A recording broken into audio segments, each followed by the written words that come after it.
Hello everyone, welcome back to my YouTube channel, Barossa Valley Crafts. Today we're going to do a tutorial on masking. There's a couple of different ways to use masking, so we'll give it a go and see how we go.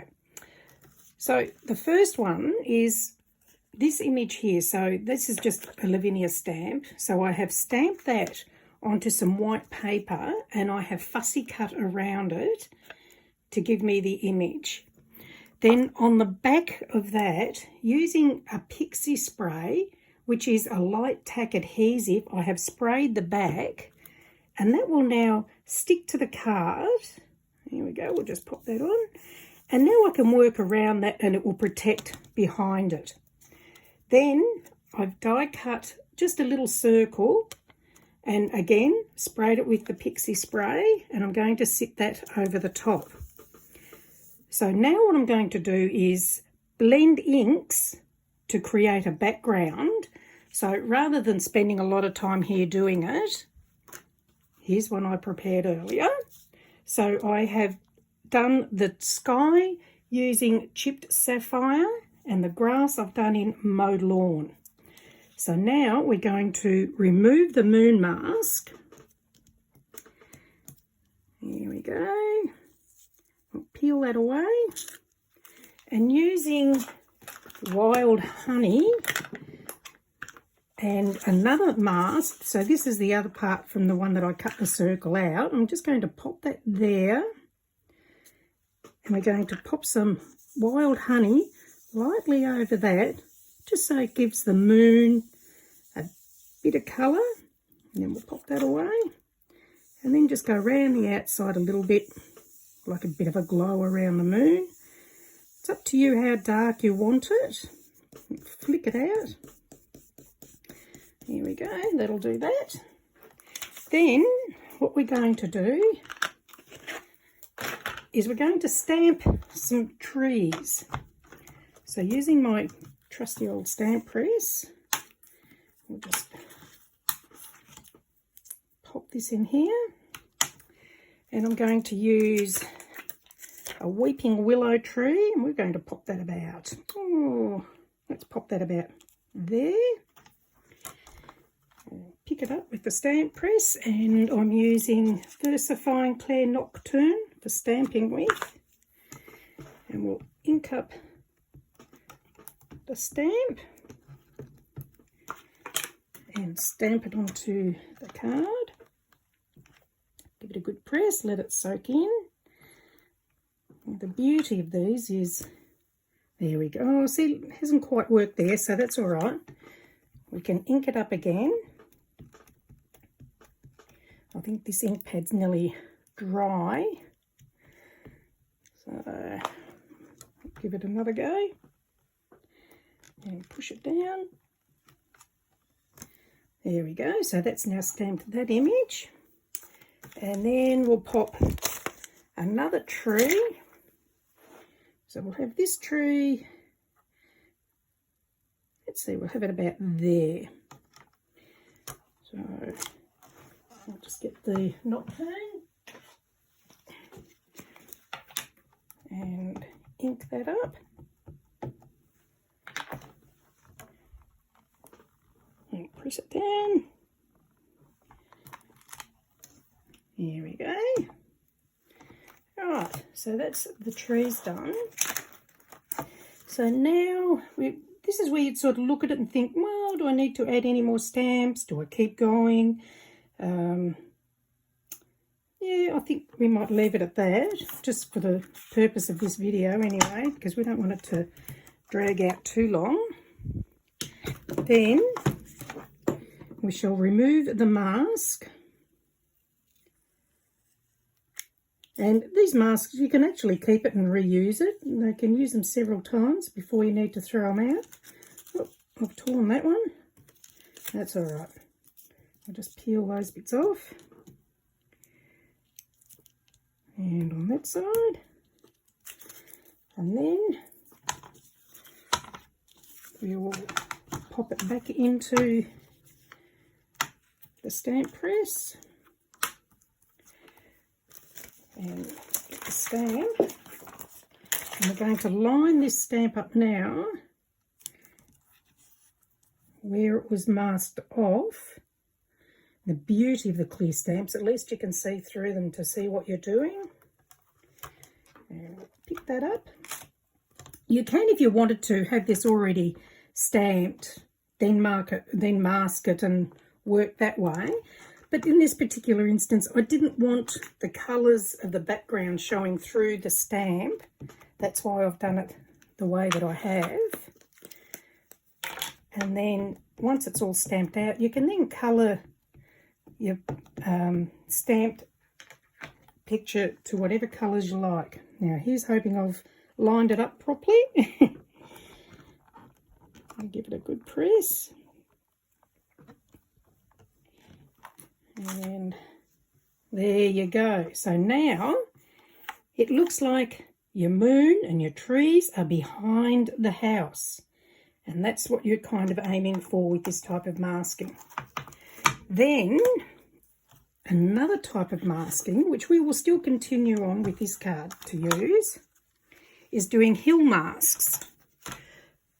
So I've got some acetate cut out hill masks here. So you can use these, or if you like, if you get a sheet of paper, you can tear it and you can create your own hill masks. So both of them are used the same way, but for this one I'm just going to use these ones that are already made. So we're going to have some hills in the background. So where's my little mask again? Oh, I've set it. Oh, here we go. It's over here. So we're just going to pop the mask back on. Just pop it into place like that. And put the hills here, and we're going to use VersaFine Clear Twilight to create the hills. So we'll just pop that in place and just flick the colour down. So these are always different ways to do masking, and it's very effective. And there is another way I'll show you in a minute. So then when you remove your mask, you've got hills in the background. Okay, so that's one way, and you can add more to that to make it more. Here we go, we'll remove that. And then what I'll do later, I won't do it now, is I will then colour in the picture using watercolour pencils to fix that up and finish that off, and I might add a path and all sorts of things to it yet, but I'll finish that off camera. Another way to mask is using a fluid. So this one is a Cosmic Shimmer Mask Fluid. And what we do is we get a brush and paint on wherever you want the area masked. So for this one, we'll do a sun or a moon or something up here in this corner. And we'll have, let's say we'll have a little river or some water down here. So what I'm doing now is going to be the ripples in the water. And we'll leave it at that. Then once that's dry, you then ink it up. So again, here's one that I've done earlier. And what we will do now is stamp this card. So leaving the masking fluids on still. And for this one, I'm going to do some trees.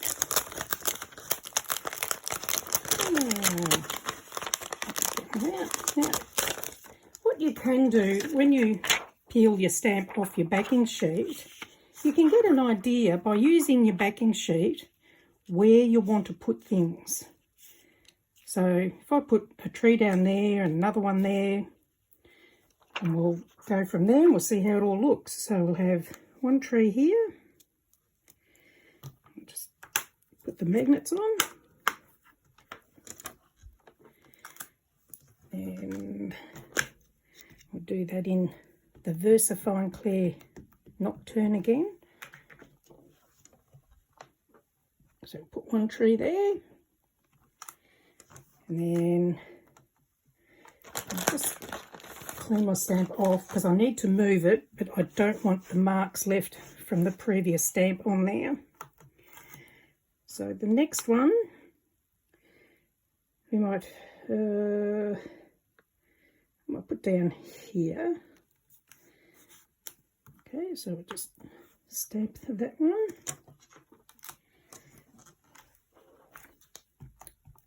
Ink it up and stamp. And now what we're going to do next is we're going to remove the masking fluid where we've got our sun or moon, whatever you want there. Here we go. And then we will use the wild honey again.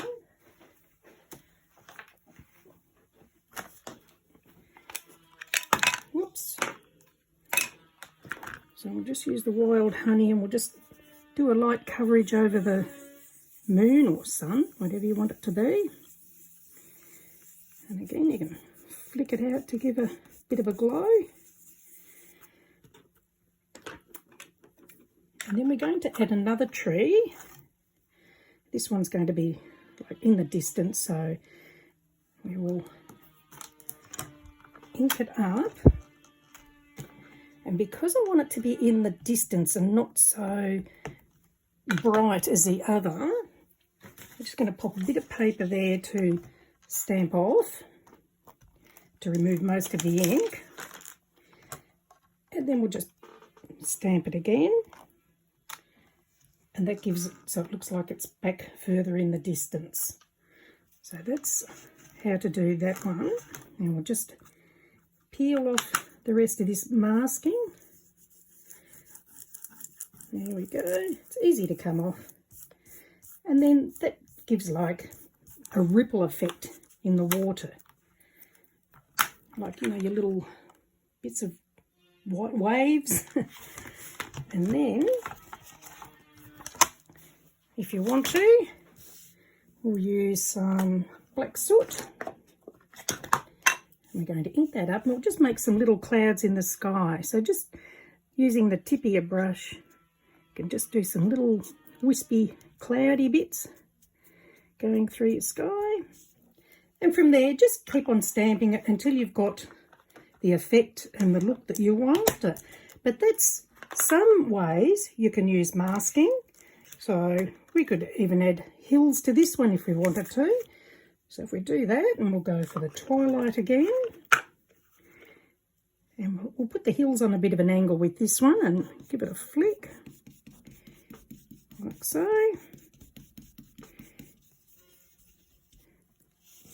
And if you wanted more hills, you could. So you do it again. So you've got different height hills. And a bit more in the background. Very easy. So you've got different sorts of masking there. You've got your masking with acetate, masking with torn paper, masking fluid, which you must remember to wait until it's dry before you use it. And the masks you can make by fussy cutting out another stamped image to use as a mask. So hopefully that helps and gives you some ideas to work with. And I will finish these off as cards and add them to the tutorial when it's finished. Hope you've enjoyed that and you've learned something. If you like this video, please click like and subscribe if you want to see more. And you can come and join us on the Facebook Barossa Valley Crafts page and share the work that you've created from these tutorials so others can see how you've interpreted it and how you can change what I've done here. Thank you very much. Bye.